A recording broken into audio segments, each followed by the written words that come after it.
وإذ قلنا للملائكة اسجدوا لآدم فسجدوا إلا إبليس قال أسجد لمن خلقت طينا قال أرأيتك هذا الذي كرمت علي لئن أخرتني إلى يوم القيامة لأحتنكن ذريته إلا قليلا قال اذهب فمن تبعك منهم فإن جهنم جزاؤكم جزاء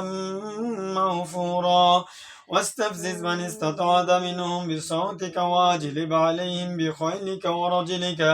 ورجلك وشاركهم في الأموال والأولاد وعدهم وما يعدهم الشيطان إلا غرورا إن عبادي ليس لك عليهم سلطان وكفى بربك وكيلا ربكم الذي يسجي لكم الفلك في البحر لتبتغوا من فضله إنه كان بكم رحيما وإذا مسكم الضر في البحر ضل من تدعون إلا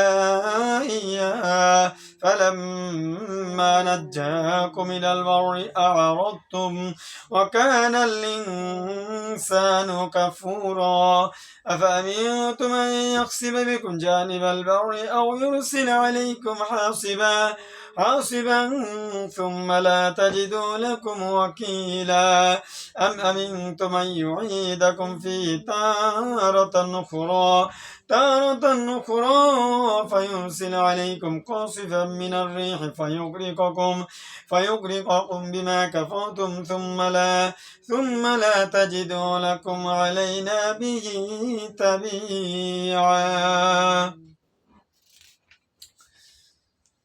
ولقد كرمنا بني آدم وحملناهم في البر والبحر ورزقناهم من الطيبات وفضلناهم على كثير ممن خلقنا تفضيلا يوم ندعو كل أناس بإمامهم فمن أوتي كتابه بيمينه فأولئك يقرؤون كتابهم ولا يظلمون فتيلا ومن كان في هذه أعمى فهو في الآخرة أعمى وأضل سبيلا وإن كادوا ليفتنونك عن الذي أوحينا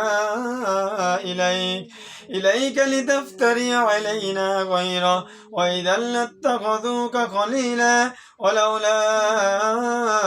أن ثبتناك لقد كدت تركن إليهم شيئا قليلا إذا لذقناك ضعف الحياة وضعف الممات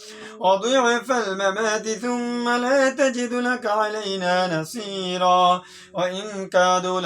ليستفزونك من الأرض ليخرجوك منها وإذا لا يلبثون خلافك إلا قليلا سنة من قد أرسلنا قبلك من رسلنا ولا تجد لسنتنا تحويلا أقم الصلاة لدلوك الشمس إلى غسق الليل وقرآن الفجر إن قرآن الفجر كان مشهودا ومن الليل فتهجد به نافلة لك عسى أن يبعثك ربك مقاما محمودا وقل رب أدخلني مدخل صدق وأخرجني مخرج صدق واجعل لي من لدنك سلطانا نصيرا وقل جاء الحق وزهق الباطل إن الباطل كان زهوقا وننزل من القرآن ما هو شفاء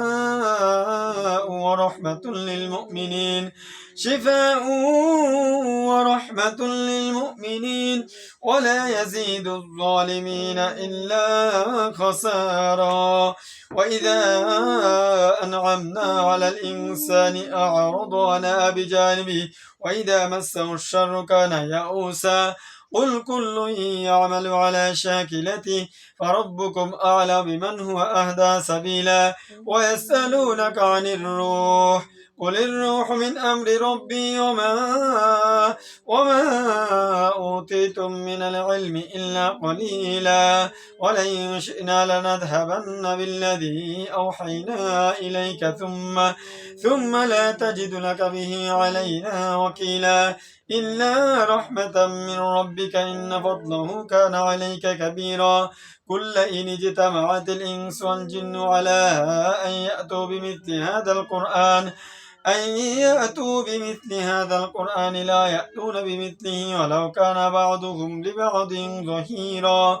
ولقد صرفنا للناس في هذا القرآن من كل مثل فأبى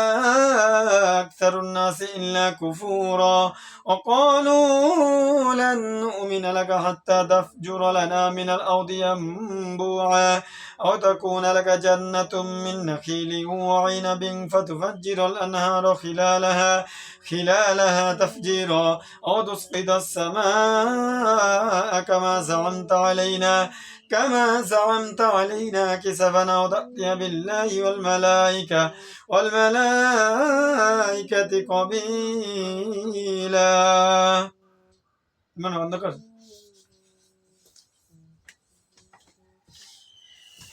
بندقر